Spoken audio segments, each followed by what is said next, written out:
Untuk mendukung belajar bentar, kalian bisa mengklik subscribe sekarang. Jika kalian sudah melakukan instalasi Adobe Premiere Pro, apakah yang harus kalian lakukan selanjutnya untuk berjaga-jaga? Kalian bisa melakukan download Microsoft Visual C++ Redistributable versi 2021. Kalian bisa pergi ke website Microsoft. Di sini kalian pilih yang Visual Studio 2015 sampai 2022. Kalian pilih versi 64 bit. Kenapa?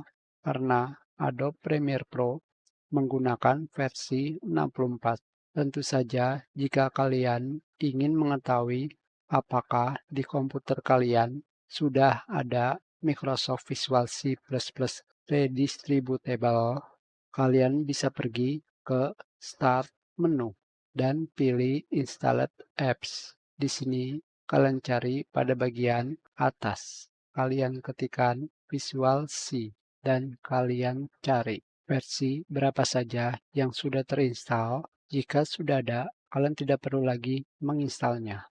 Sekarang, untuk melakukan instalasi, kalian tinggal klik 2 kali.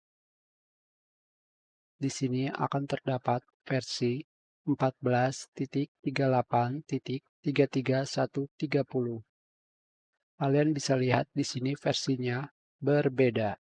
Jika kalian ingin melakukan update, tidak masalah. Sedangkan jika tidak, juga tidak masalah. Selama tidak ada masalah pada aplikasi Adobe Premiere Pro. Sekarang kita lakukan update. I agree, install, yes,